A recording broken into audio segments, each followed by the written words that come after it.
Behind enemy lines night, the 49ers play the Arizona Cardinals this week. And one thing you should know about the Arizona Cardinals is they have looked a lot better since Kyler Murray came back. They're also coming off of a bye, so a lot of their injuries are no longer. I think the Cardinals might be able to make this a little bit closer than what people are giving them credit for. But we're going to talk about the game. We're also going to talk about Arizona's future. After all, this is a division foe, and it is nice to know what their future looks like. When, if ever in the near future, are they going to be competitive in the NFC West? We're going to talk about that, plus more, next.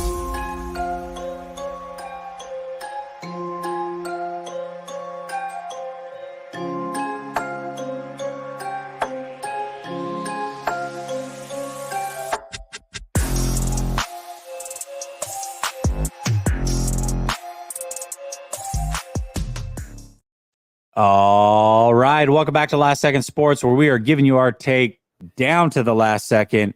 And as I said, it's behind enemy lines, and we've got a familiar face in the building.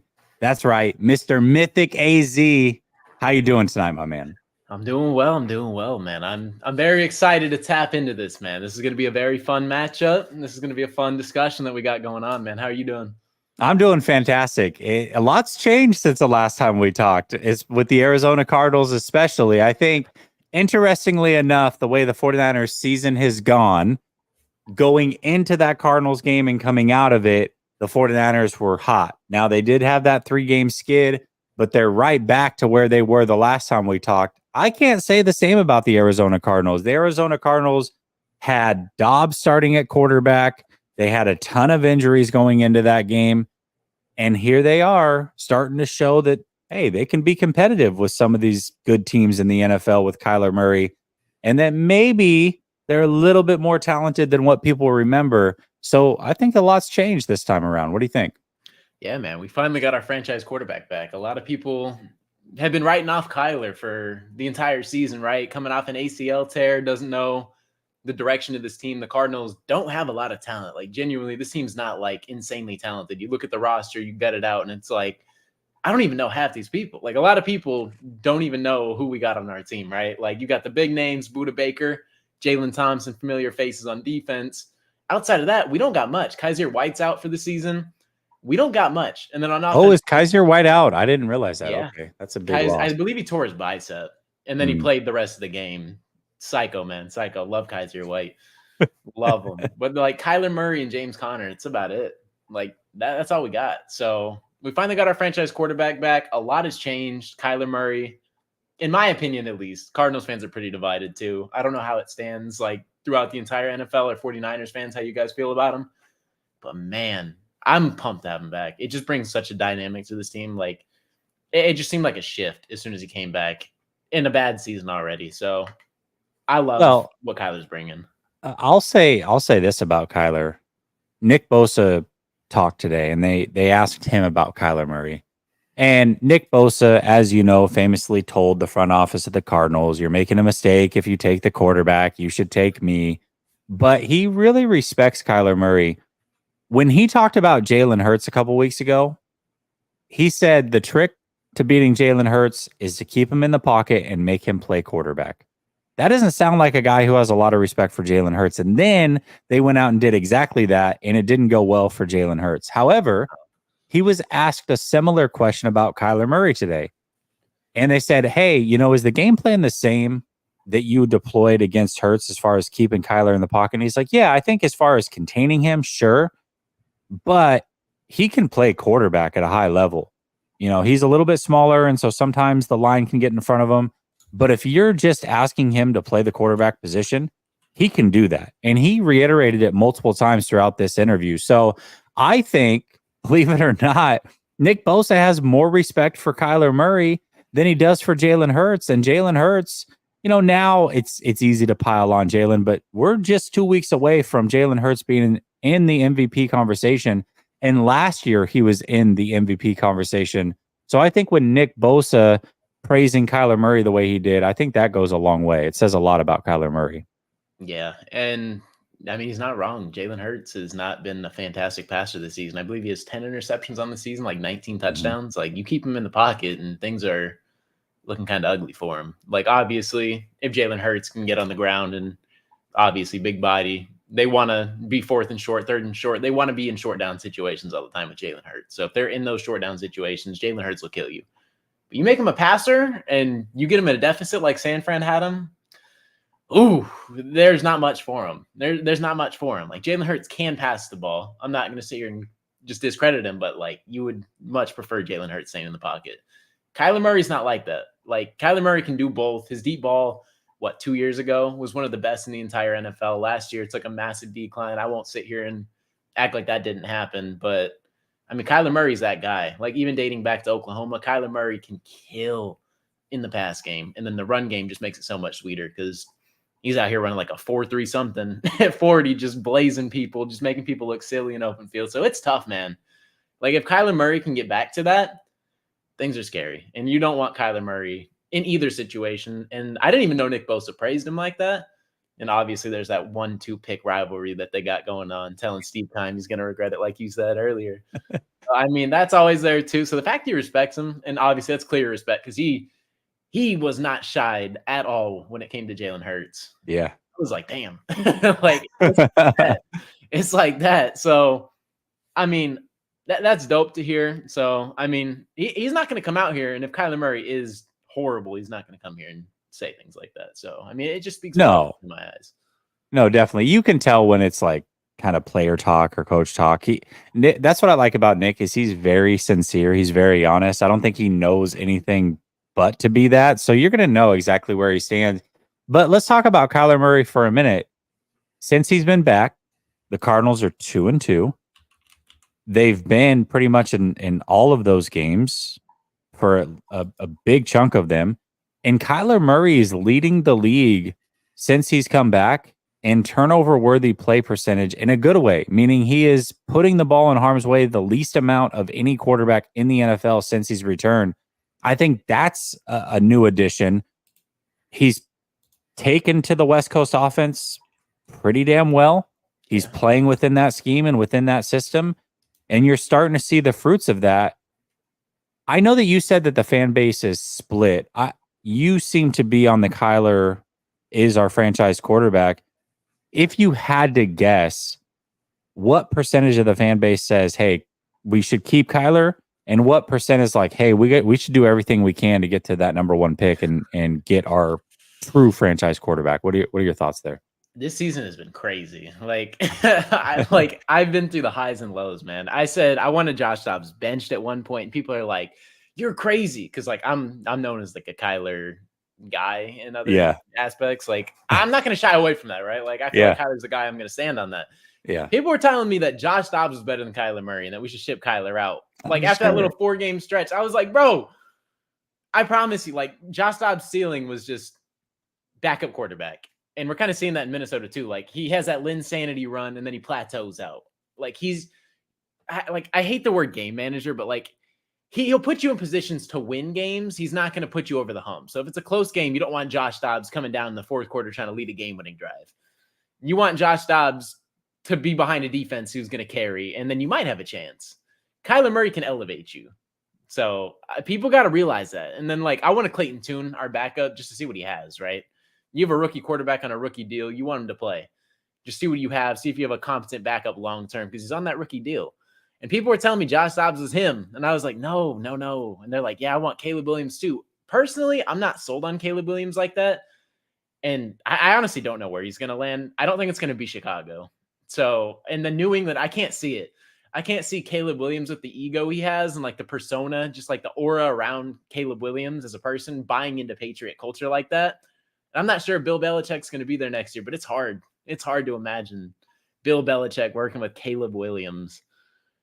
Like after working with Tom Brady, just Tom Brady, the guy taking pay cuts and all this to win championships, going into Caleb. I can't see it. So like, I don't know. Kyler Murray's been the guy for me regardless. And I kind of just stand on that. So. Well, I think the take sounds a lot better now. And I've got to imagine that when Dobbs was playing well, that a lot of people were asking for him to be the guy. He's cheap. He's young enough. And I understand it, but he had 9 cracks at it or 8 cracks at it and won one game, and Kyler comes in and they're 2-2. I think that it's pretty clear. And Dobbs was way outplaying the expectations. And I think a lot of people will take somebody outplaying their expectations to that magnitude and then confuse that with actually being a good quarterback. And those sometimes are two different things. and we're finding that out since he's gone to Minnesota. He immediately won the hearts of the Minnesota fans over in that first game, and then he's now benched for Nick Mullins, I believe. So that's where we are at. Marvin Harrison Jr. John brings up Marvin Harrison Jr. Is that who you would like to get? I'm preaching this so hard. Like I'm dreading the scenario where the Patriots do trade up to 1 and then Chicago falls back to that 2 and just builds around Justin Fields and selects Marvin Harrison. I don't know if you agree with me, but I feel like Marvin Harrison's so generational. I feel like he's one of the best prospects we've seen in so many years, just in terms of receiver. Like, obviously, there's a lot of talent. Like, in the past couple of years, you have Jamar Chase, Justin Jefferson. Like, there's a lot of guys. But Marvin Harrison, just 6'3", runs the way he does, runs routes the way he does, able to make contested catches like that. Obviously, Hall of Fame father. So it's like he's learned everything from somebody, right? So I don't know. This kid just seems so generational. And then if you can slot him in at wide receiver 1, which the Cardinals don't have in my eyes, Hollywood Brown's not that to me. He's a good wide receiver too. Hollywood Brown's a good wide receiver too. Sure. If you can have Hollywood as a wide receiver 2, I'm banking on that all day. But as a wide receiver 1, it's tough. You got a 5'8" wide receiver 1 who's, I'm not saying one-dimensional, but like the health concerns are there too. The durability is there. And if you can have him slot at wide receiver 2 and get those secondary corner looks, love it. So I feel like Marvin Harrison is that guy. And if the Cardinals can snag him somehow, I'm all for it. But to even have a chance, I think we got to lose out, which might happen, might not. Yeah, absolutely. I think that would be great. I also am curious to see what the Bears do. I think if I'm the Bears and I get that number 1 overall pick, I'm trading out of it. I don't know. I mean, I like Marvin Harrison, but I don't know at pick number 1 if I can make that pick. They also have more there, so they have a true number 1 in my opinion. I'm trading out of it and just getting as many picks as I can because there's so many holes on that team, and I'm trying to build around Justin Fields.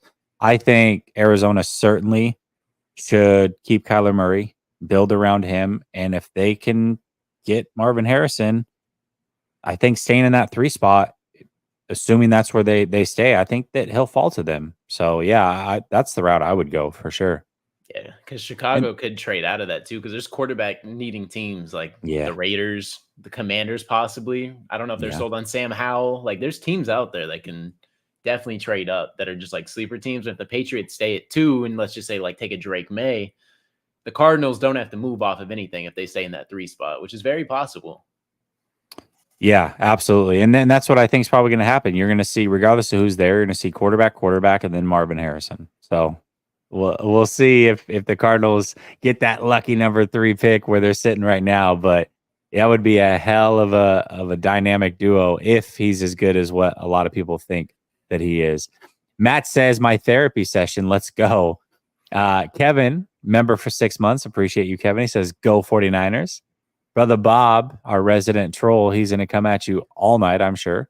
He said, my talk shit session and Nails talks draft because the Cards suck. Watch, we will talk about the Cards drafting a new quarterback or some ish because it's their current and future. Well, too late. We're already there, Bob. Yes, Matt says, we are talking Super Bowl. Cards are talking top 5 pick. We are different. I will say this, though. Both are exciting for very different reasons. The last place you want to be, if I'm talking about a team or I have a favorite team, you don't want to be the Saints, for example, where you might be slightly good enough to make the playoffs. You're kind of on the fringe, but if you do, you know you're going to get mopped and you're not going to get a good pick. You don't want that scenario. You want to either be where the Cardinals are at or where the 49ers are at, because I will say this, the Cardinals having that number 3 pick currently and plus another pick in the first round, teams like the Cardinals are going to dominate the offseason conversation through the draft because of that. So he's going to have plenty to talk about Saints fans, and I don't know why I chose the Saints, but they're just the first team that came to my mind. They're in purgatory. I would hate to be a content creator for them. Good luck with that. Yeah, like them, the Raiders, like Right. teams like those where it's just like middle of the pack, or even like the Rams, right? Like, I mean, they purged their Imagine whole being the lineup. Panthers right now, who your Yeah. number one pick is going to go to another team. What the hell are you going to talk about? That's I'd be awful. sick. Ugh. Sick. Terrible. Absolutely terrible. Brother Bob says a lot has changed, but the cards still suck. All right, fair enough. Matt says, what's Murray's Call of Duty ranking? All right. God, jokes, baby. Brother Bob says, with all the crappy teams, content creators, Nails talks draft, clever talk. That's what I'm telling you, they're going to dominate this offseason. I get it. It gives them something to talk about. It's smart. Got you. Brother Bob says, I'm here to remind him that his team does suck, though, 44-3. It's not going to be 44-3. Nah. That's not going to happen. Lucky Louise says, what I was saying was don't fall for the Lamar Jackson hype, period. Oh, so this is, I just did a show, Mythic, and so I'll bring you into it. But I just did a show with another content creator. We were talking about Lamar Jackson, and we actually brought up the Nick Bosa conversation when he talked about Kyler. And what I said was playing Kyler this week is actually good because next week they are going to have to play Lamar Jackson. And I think Kyler is closer to Lamar than Hurts is as far as style of play. And I think if you just sit back and you slowly rush forward and give these guys 5, 6, 7 seconds, it's a mistake because they will carve you up, unlike Hurts. So he super chatted over there, and that's where this conversation's at. So I figured I would clue you in. He says, what I was saying was don't fall for the Lamar Jackson hype, period. Like the Cowboys, come playoff time, they're going to show you who they are. Sorry. We'll see. We'll see about that. The Raiders are tricky. I think the AFC's down, and I think they have as good a chance as anybody. I don't know. I think Lamar's a good player. I think he gets slept on a lot, but Gammon says, all right, chat. What's the over-under of Brother Bob pulling a Draymond Green tonight? Bobbert, full send, brother. Everybody knows he's my Dre Greenlaw of the chat. He's always up against the line. All right, let's talk Jonathan Gannon. We talked about him last time you were on. And again, a lot has changed. You've now seen Kyler Murray there. Is everybody happy with Gannon? I know me personally, I didn't think Gannon was a good coach when he left Philadelphia. I was shocked that he got hired. I felt like he was the 4th or 5th option for the Cardinals. But I got to admit, I think he's done a pretty good job with all things considered. It's definitely not as bad as what was there with Cliff Kingsbury. It's a clear upgrade, in my opinion. Do you think Arizona fans are happy with Jonathan Gannon? And what are your thoughts of Jonathan Gannon?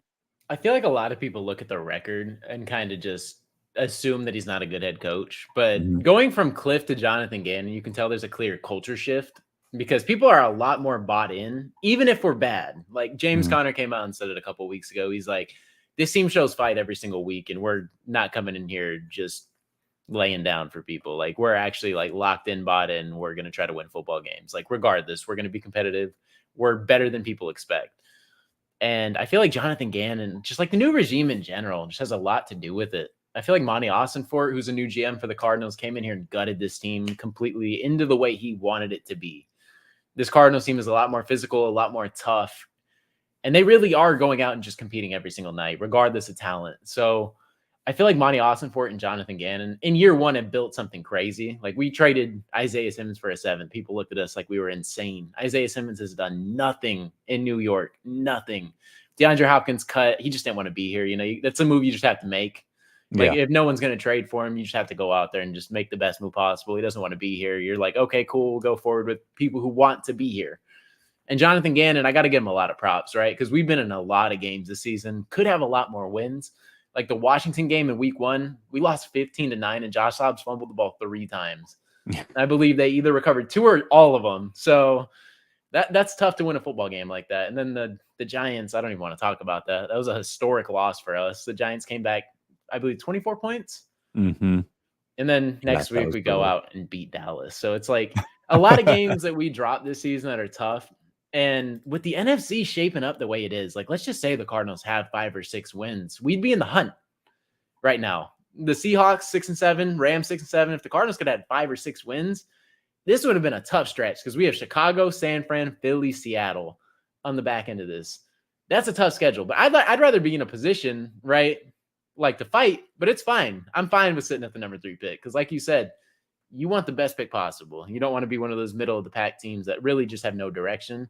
But the nice thing is we do have 2 first-round picks. So, but Jonathan Gannon, going back to that, like, I don't know. I feel like there's just a culture shift. Like you said, like with Cliff, you can just tell, like, it felt like no one respected him whatsoever. Like Kyler Murray didn't care. Like he was just so angry at Cliff because of the way he was handling everything. And I don't blame him.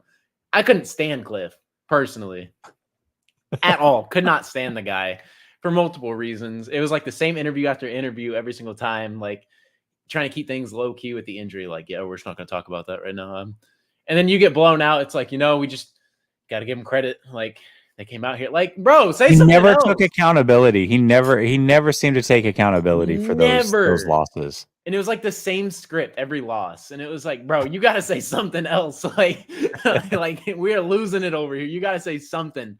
And like Jonathan Gannon tries to keep things low key, but like, I don't know. He might seem goofy from the outside looking in too, like especially in the beginning of the year. Oh, that video that got released of it. The pew pews and everything. Yeah. What's that? Like, what the hell? Like you look at him, you're like, what the heck am I watching? Then you hear the players talk about him and like see the way they're playing for him, and it's like, you know what? He might be onto something. He's probably onto something. So I mess with him. I like him. I think once this team is built, a little like 1 or 2 more years, I feel like we're going to see the Cardinals take that step. Like this year, it's kind of a throwaway year. You kind of just have to do what you have to do in a rebuild. It sucks, right? Because it's like the first step, but I feel like Jonathan Gannon's done well. He's not in danger at all of being fired, right? Like there's no talks of that. It doesn't seem like. No. And there shouldn't be. I think bad organizations go through coaches like candy, and keeping him around, I think, is a statement that we believe that he is building a culture here. And it sounds like he is. At least when I listen to the players talk and their interviews, I feel like they are bought in as well. It seems very different than the final even 2 years for Cliff. Even when they were winning with Cliff, it just never seemed like they were fully in. Kyler and him were always at odds, which is interesting because he was so head over heels for Kyler and was the reason that Kyler was there. So I always thought that was interesting that Kyler was like, dude, I don't like you. I don't respect you. I don't want to play for you. He wasn't about it. So, yeah. And he seems pretty bought in with Gannon. And Steve Keim, our former GM, man, like ever since he got fired, it's been like nothing but like, yeah, Kyler's a great talent, but like he doesn't do this and this and this and this. It's like the subliminal jabs, and it kind of just like, it kind of gives you like the internal like look into it. Like if he doesn't like Cliff and Steve Keim with the homework clause or whatever, I don't know who put that in, but whoever put the homework clause in, like he's just got to be frustrated with the old regime, like Cliff, Keim. Like it's hard to go in to an organization where it's either they don't want you or you don't have that good relationship with the coach. Like there's something off. And thank God they gutted it. I wanted them gutted last offseason. I wanted Keim and Cliff gone just to watch the season unravel and then us just S the bed. It was tough, man. And I'm just glad they're gone. We got a new regime. Well, and it's interesting, right? When you show confidence in a player, it's amazing what they'll do for you. You're going to get the best out of that player. And listening to your guys' offensive coordinator, I think it was this week, he was asked about Kyler Murray, or it was right before the bye potentially. And he's like, yeah, I think he's proven he's a franchise quarterback. I think he's our guy. And I think Gannon and this regime had to figure that out for themselves. Usually when regimes come in, they're willing to get rid of anybody. And you've seen that on the rest of the roster. And looking at Kyler, sure that he was in the building, they had conversations, all that's great, but they're implementing a new system. Can he operate that system? That's a big question mark. And when he's out there and the bullets are flying, the pew, pew, pew that he was talking about, when those bullets are flying, can you guys get along and can you be in the foxhole together? And I think they're figuring that out, and that, yes, Kyler Murray can do all the things that we're asking of him. He can execute this offense, and he is a guy that we want to be in the foxhole with. He is our franchise quarterback, and I think that they needed some time to figure that out, and thankfully Kyler was able to come back, and they seemed to be a good match. So.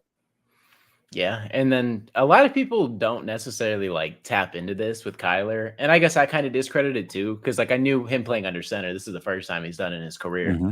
This is his first time in like that West Coast under center offense, right? When he's taking direct snaps and shotgun his entire career, dating back to college, probably high school, it's tough. You got to adapt to a 3-step drop back. You got different footwork. You got different progressions. Like everything is so different in this offense. And you're 5'9", 5'10", right? So your footwork and everything, you got to get that down. He's learning a new scheme, new offensive coordinator, new everything. He's 2-2. He's 2-2 right now. And in my opinion, should be 3-1. The Texans did not come to play that day. CJ Stroud had like 4 interceptions, and we just couldn't put up points. And that's tough. But it's tough. We should be 3-1. But Kyler's led this team to 2-2, learning all of that as this goes. And this is like middle of the season. So his preseason was like the first 2-3 weeks. And then he came out here and just bad weather conditions beat Pittsburgh. Pittsburgh has a good defense. Offense, not so much. They can't put it together for whatever reason. And they have talent, but it's just they can't put it together. So I'm impressed. and I think that actually might be a reason because I got the feeling that Kyler was ready a couple weeks before he actually played. And probably a lot of what they were doing was, hey, you're coming off of an injury. We're not worried about this season. We're trying to build for the future. Let's make sure you're fully comfortable in this offense and that you can protect yourself so that you don't go out there and get injured. Like, you're our number one priority.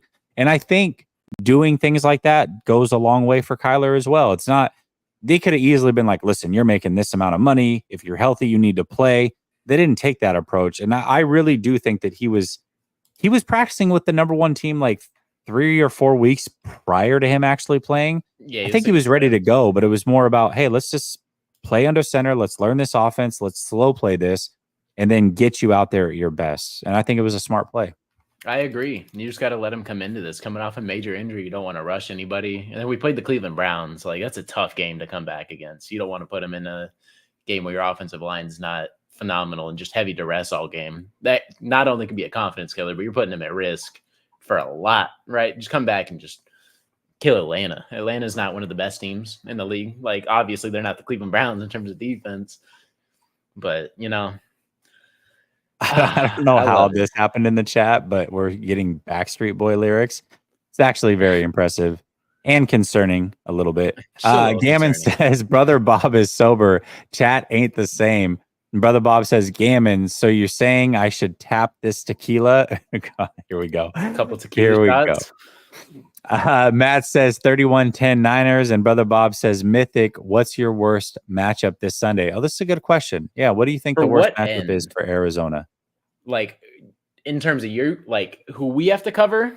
Yeah, yeah. I mean, I think it could be it could be Nick Bosa against your left tackle. It could be maybe a corner against Brandon Ayuk.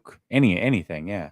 Man, oh man. I think it's got to be CMC, dude. Like, CMC is just a mismatch killer. Like, I know our corners aren't great, and you have Brandon Ayuk and Debo, but CMC, I just dread playing him. The last time we played you guys, he had 4 touchdowns.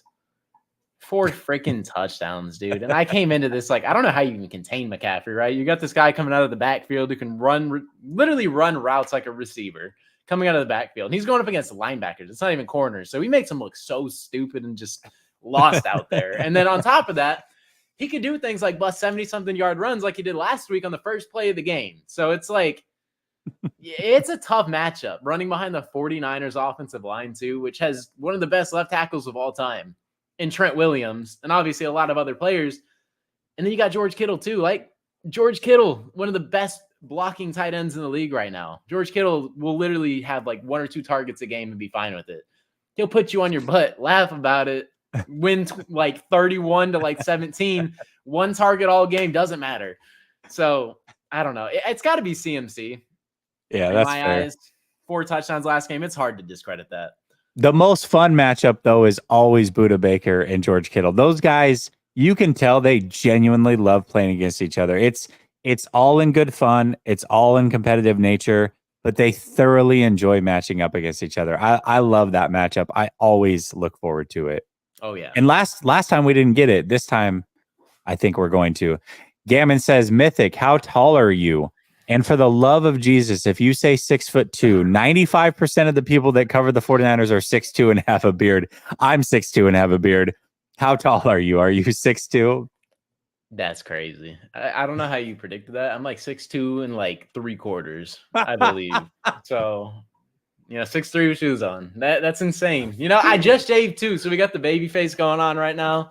People are saying rock baby face. I feel like I look like I shaved some years off. Like, I feel like I look 18. So it's tough, man. That's crazy. That's a crazy poll, Gammon. 6'2" and 3/4 over here. That's so funny. John says, Jesse, CMC is a cheat code, but Debo has flipped the switch. 6 TDs in 3 games. I think the 49ers will win by 14 plus.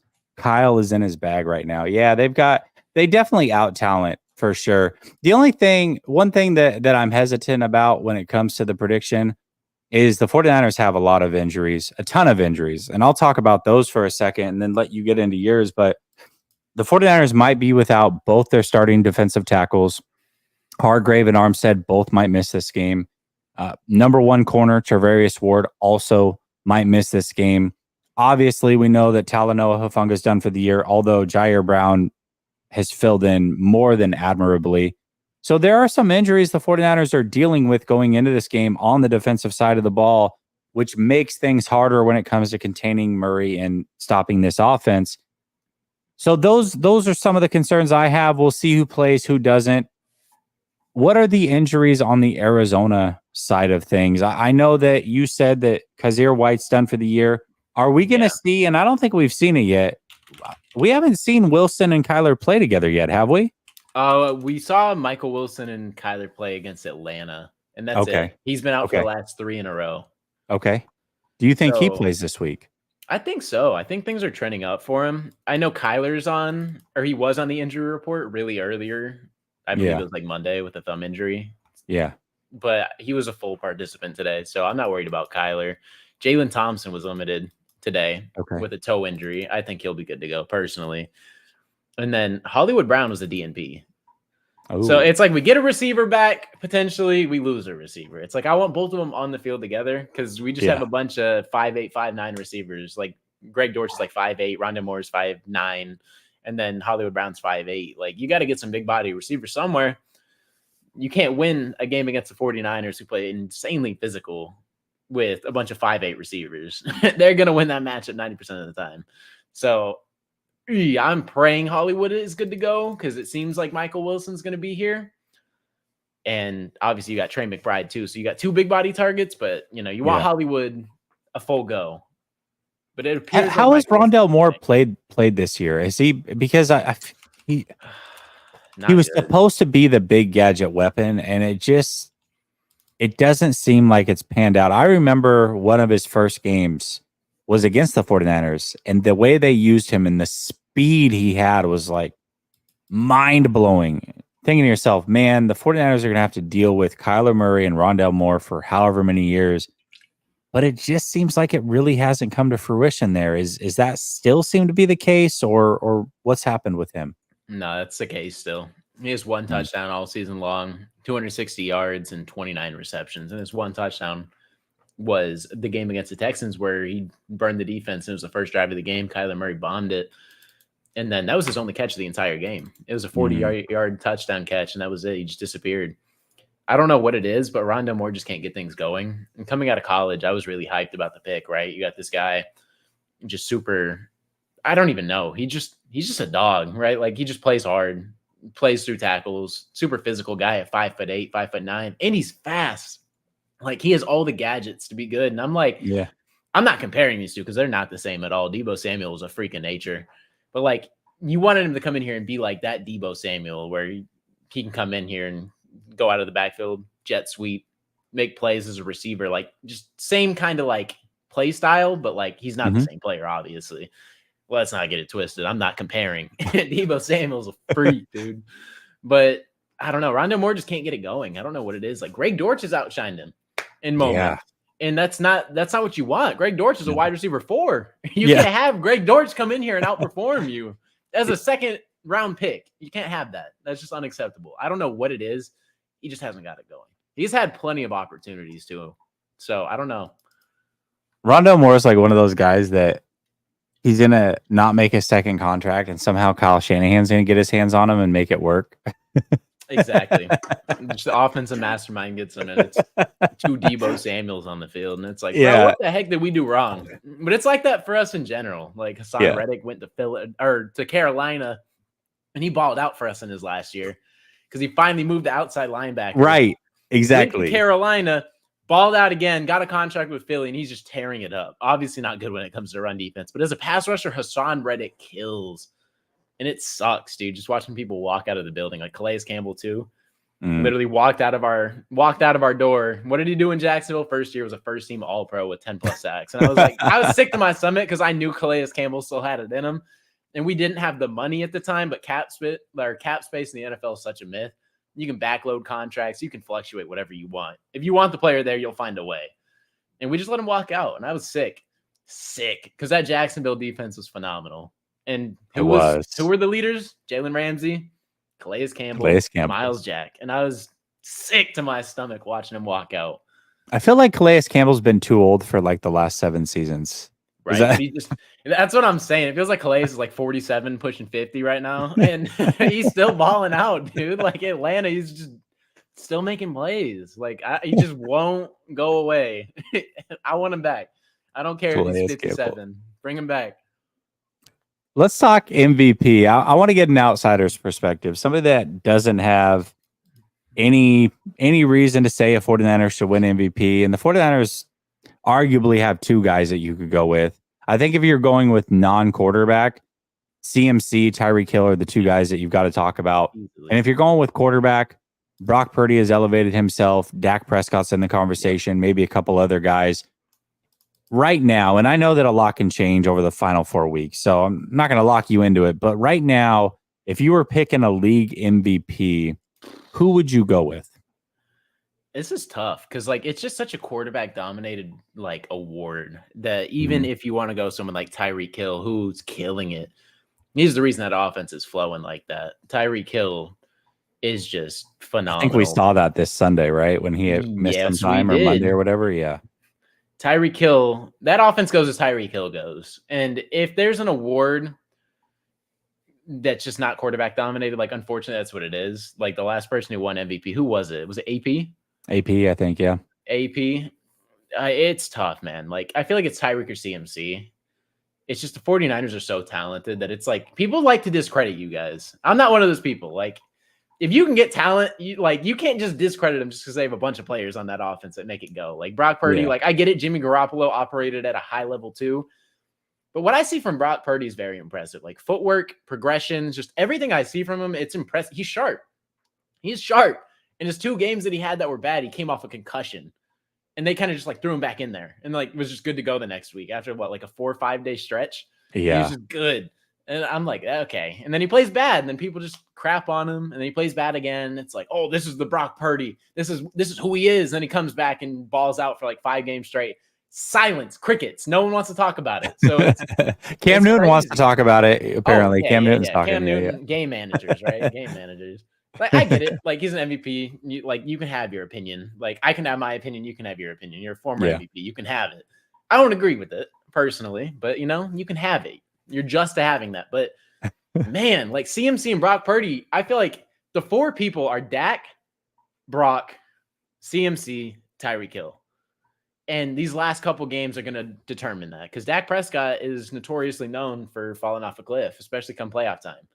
So we'll see if he's consistent. But Brock Purdy, if he plays at this level, it's kind of hard not to slam it. And it's crazy. Could you imagine Mr. Irrelevant walking away with an MVP? No. People are going to talk about it. Insane. People are going to talk about it. It's a movie. It's a movie is what it is. It's a freaking movie, man. It's awesome. But it's definitely like You know that when he retires, that whole Kurt Warner movie, that's definitely happening for Brock. That's Oh for yeah. sure happening. Oh yeah, that documentary is going to be insane. From Mr. Irrelevant to MVP, and imagine he just toss off at the Super Bowl. That just storybook. Yeah. But I think right now for me, it's probably Brock. Okay. It's got to be Brock. It's Brock or I don't know, Brock or Tyreek in my eyes. So if you go quarterback, you're going Brock. If you're going non-quarterback, you're going Tyreek. I think that's fair. You should be able to get both because it is a quarterback dominated award. And I think if you're going to make the argument for a non-quarterback, this would be a year to do it, only because I think really quarterback play as a whole is down. When you look at MVP winners over the last like 5 or so years, pretty much all of them either have 45 touchdowns or 40 touchdowns and or 5,000 yards, and some have both. This year, you're not going to have the 5,000 yard passer. You're not going to have the guy throw for 40 plus touchdowns. So it's tough. And when you look at that and you say, okay, well, Tyreek's close to 2,000 yards receiving, CMC's going to go over 20 touchdowns, likely, and 2,000 all-purpose yards. Like, how do you not give it to a non-quarterback? But I agree. I think it's going to be a quarterback award, and I think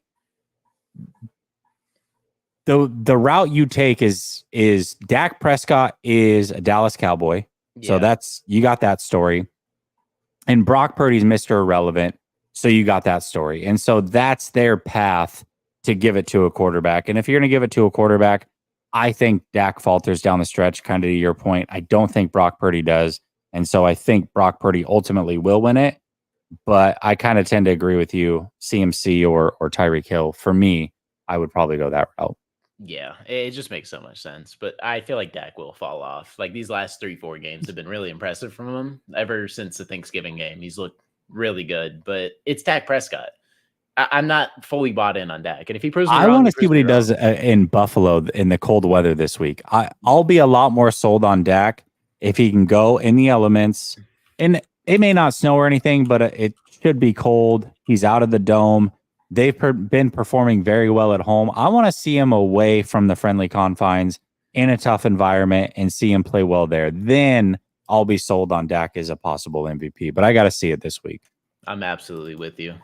Absolutely. I agree 100%. I'm not a 49ers fan, so everything you hear is not biased. Like I'm out here agreeing fully. Like it's got to be Brock or Tyreek. Yeah. All right. Let's talk about who you think's going to win the Super Bowl. Obviously, we're very excited here as 49er fans. We look across the landscape of the NFL and we're like, there's not a team that right now that we think can compete with the 49ers. I mean, the teams that in the NFC that were supposed to do it were the Eagles and the Cowboys. You got a combined victory of 84-29 between those two teams. The Eagles have completely fallen off. Dallas, it's been many weeks since they played, but they absolutely crushed them 42-10. So the NFC seems to be all but the 49ers. And then when you get to the AFC, which was supposed to be the tough conference, there's a lot of teams in the hunt. There's probably better low-end teams than what you have in the NFC. But Kansas City, who should scare everybody because they have Patrick Mahomes, aren't scaring anybody because offensively they're falling apart. The Buffalo Bills, Josh Allen, obviously he can be scary, but that team has been injury riddled. They've almost been out of it since week 5 because of those injuries. Yeah. Joe Burrow's done for the season. It just seems like everything is wide open for the 49ers to win. Do you kind of agree? Do you think they're your favorite or do you have another team in mind?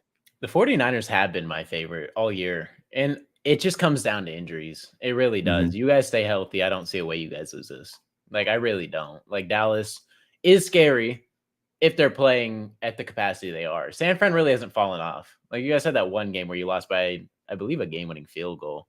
And you guys were in position to win it regardless. And then there was another game you guys lost back-to-back. I don't remember exactly who the opponents were. But, like, outside of that, you guys have looked sharp.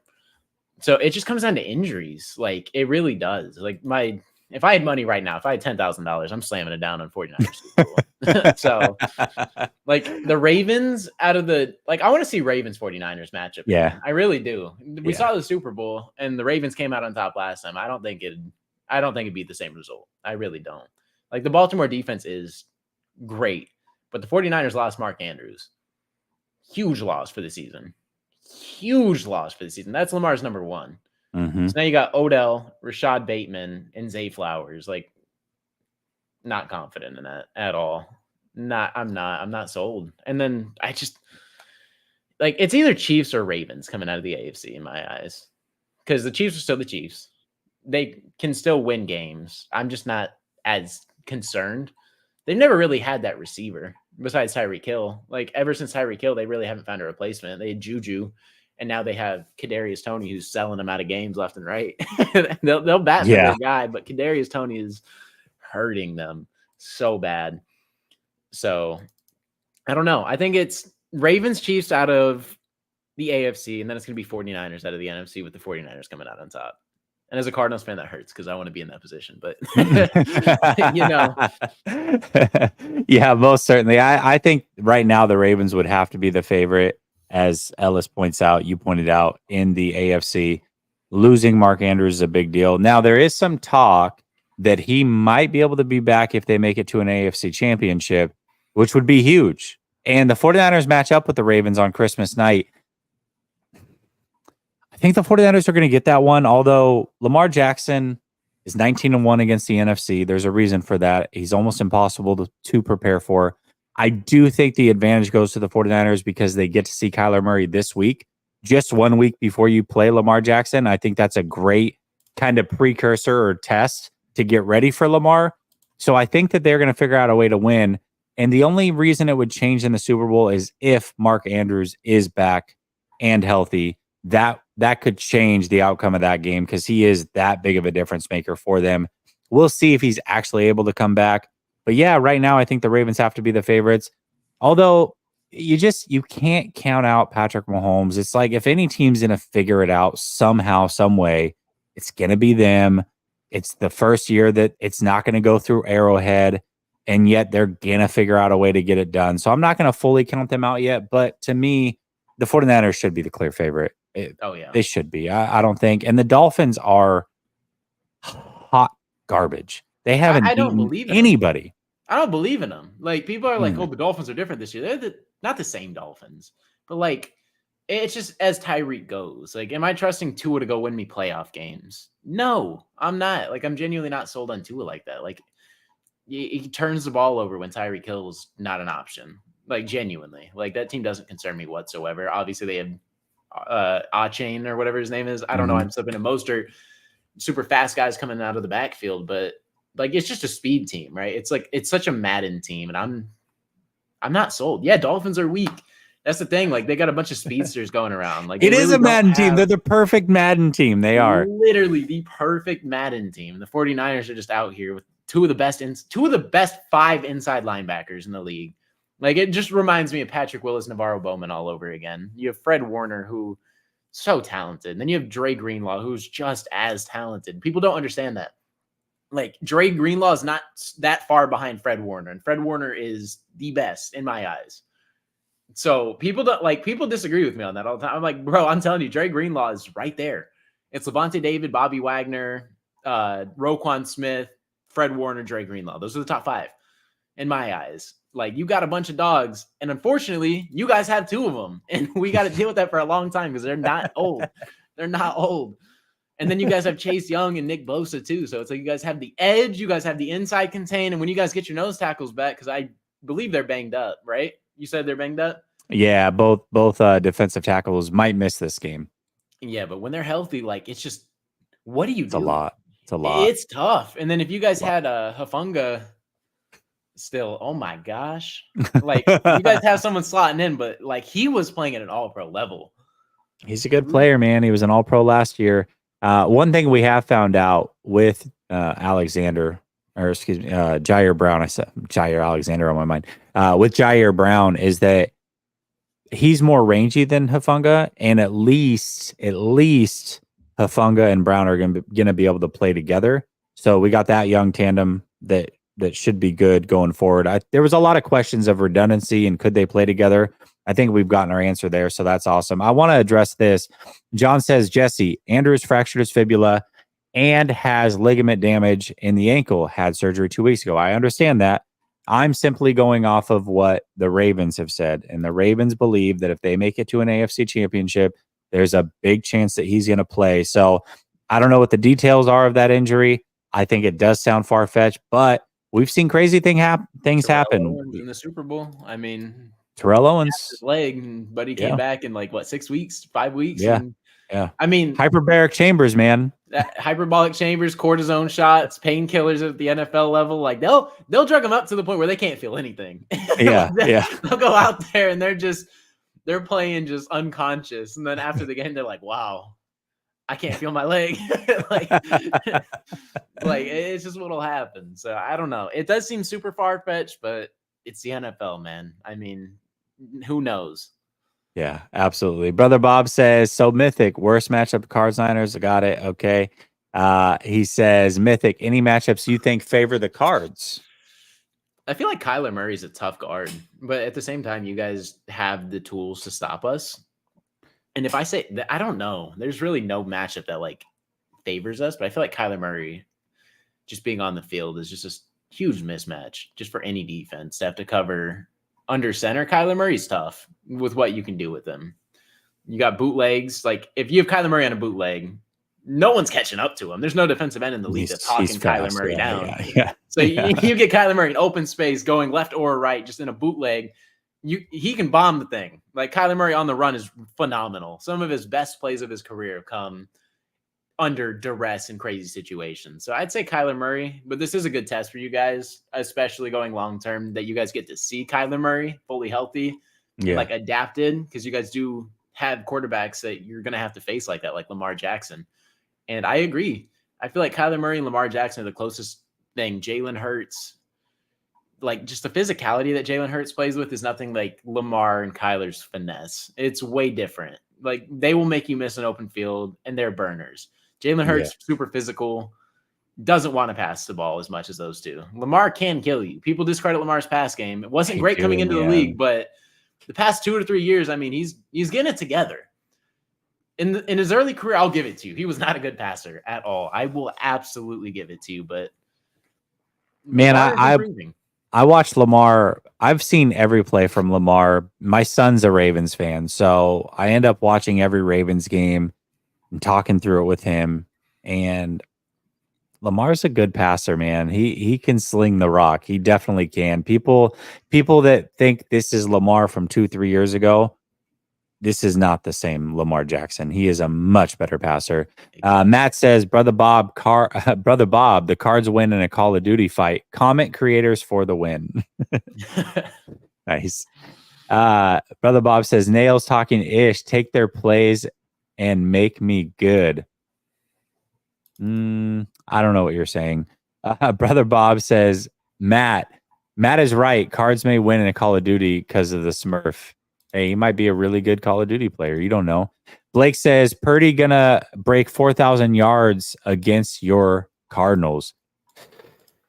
Yeah, he should break this. And it's a homecoming for him from Arizona. Yeah. So I think he'll have a good game. Randall says, Tyreek out and everyone sees why he's the MVP. Well, let's put in Sam Darnold, ghosts in for Purdy, and watch the trash begin. I bet you if we take Tyreek Hill out this week and take out Brock Purdy for Sam Darnold, I think the 49ers might fare a little bit better than the Miami. I'm just being honest. I'm not saying it's good. I don't want to see Sam Darnold play football, and Brock Purdy's a hell of a lot better than Sam Darnold, but Tyreek Hill is the main difference. They lost to the Titans because he couldn't play half that game, man, and he was limping around. How does that happen? Brother Bob says Randall secretly loves Sam. I can tell. And then he says, Nails talking ish. Hey, Cards guy, Niners equals Super Bowl, right? He said it. He thinks they're going to win. All right, let's wrap it up here, Mythic. What is your score prediction for this Sunday's matchup with the 49ers and the Cardinals? So I hate saying the Cardinals are going to lose, right? But at the same time, I like to be realistic. And I think the Cardinals are going to put up a fight. I think this isn't going to be something where the 49ers just come in and just like necessarily steamroll us off the rib. I feel like you guys will walk away with a 10+ point win. I don't think it's going to be a steamroll the entire game, though. I think we're going to be competitive. I think the 49ers are going to put up a lot of points. So I say you guys are going to win this one like 34-24. I feel like the Cardinals are going to finally figure it out offensively. We're going to get things clicking and we're going to make it competitive, but I feel like you guys are going to walk away with a 10-point win. Dude, we're right on the same page. My prediction was 34-23 was the prediction. I don't know that they can get 3 touchdowns against this defense, but I think 2 touchdowns, 3 field goals, I think that's a possibility. And playing in a dome, kicking from further distance is a lot easier. So I actually think that it's going to be closer than or better. They'll put up a better fight. Bold prediction. Yeah. They'll put up a better fight than the Eagles did. Right? I agree. So I think that Kyler Murray makes it at least interestingly enough. I don't think that interesting enough. I don't think it'll ever feel like they're fully in the game, but it won't feel like they're ever fully out of the game either. So I don't know what the point spread is, but I'll give the 49ers an 11-point win, especially if some of those players miss the game. I feel like this is kind of a get-right game as far as health goes for the 49ers. Maybe they rest some of those players. It makes it a little bit more interesting. And, so I'm going to go 49ers 34 and Cardinals 23. I think that's pretty fair. And where does it stand in terms of the NFC with you and the Dallas Cowboys? Because I know it's pretty close with you, Dallas, and the Lions. So this could be a game like I'll give you the full rundown. So okay. All right. If the 49ers win out, they get the number 1 seed. If the Eagles win out and the 49ers lose one, the Eagles get the number 1 seed. And if the Cowboys win out and the 49ers and Eagles both lose one, the Cowboys would get the number 1 seed. Ooh. So there's a lot of possibilities, and all 3 of those teams only have 3 losses. Now, the 49ers own the tiebreaker because they beat both of them head-to-head, so that's great. But all it takes is 1 loss and for one of those teams to win out, and that's it. So these games all matter. These games all matter for the 49ers. It's not like they're coming off some emotional wins and they can afford to lose. No, they're going to be antennas are going to be up. They're fully ready for this game. And that's why I don't think that there's going to be a letdown by any means, but I do think that it's going to be a little bit closer. So we'll see. And the one thing that I think you guys understand, or like the 49ers players understand that the Dallas Cowboys didn't, which they dropped the game to us. So I mean, maybe at the end of the season, you guys will be thanking us for taking that game because that could come down to play a factor. But the 49ers players came out and they understand. They came out after the Cardinals game and these guys play hard. They gave respect where respect is due. They don't do that to every team. They came in here against Philly. They don't like Philly. They hate Philly. Not going to hide that at all. Yeah. They're we know who they are, damn near. And we're going to come in here. We're going to steamroll them. Deebo Samuel's, he came in here and said they're trash. James Bradbury's trash. I don't believe in anything. 3 touchdowns dropped on their head. So, the 49ers came out here, respected them. They know the implications that they're playing with. They want the number 1 seed. They want that bye. I feel like they're going to come in here prepared. And even if the Cardinals do put up a fight, which I'm hoping, I want to be competitive at the end of the day. I feel like you guys walk away. You guys respect us enough to not let this game slip in terms of talent. You guys are the better football team. I'm not going to shy away from that. But I feel like you guys aren't going to let it slip. I feel you guys are going to come in with the right mindset that the Dallas Cowboys didn't have, and you guys are going to get it done. And I feel like that's what it's going to come down to. It's not going to be a trap game. Yeah, most certainly. And Brother Bob says, that's some cold-ish talking. Tell the Cards guy we can take your player and make them actually good. That's deep. I didn't even mean it like that. He's going back to the Rondell Moore thing. The Rondell Moore thing, yeah. It's messed up because I can see it. It's just Rondell. I don't know. If you're a Cardinals fan out there, you understand what I'm saying, man. We've seen players walk out of this building and become good. So, yeah. That's awesome. Well, let me say this. Make sure that you go subscribe to Mythic's channel. Appreciate it. If nothing else, you can talk trash after the 49ers presumably win the game. He's given us 1 hour, not only tonight, but he's done it earlier in the year. And I think I've got my guy for the Rams. I've got my guy for the Seahawks. I feel like I've now got my content creator for the Cardinals. So you're going to see a lot of Mythic AZ when it comes to the collaborations going forward. Sounds like I'm going to be on his podcast on Friday. So I'm looking forward to that. But we've built up a good working relationship. So you're going to see a lot of them. So you might as well go show him some love. Go subscribe to his channel, Mythic AZ. Type it into YouTube. It's right there. Show him some love for showing us love. Mythic, I appreciate you. Chat, appreciate you. I'll be back tomorrow night with Larry and Coach. And until then, peace.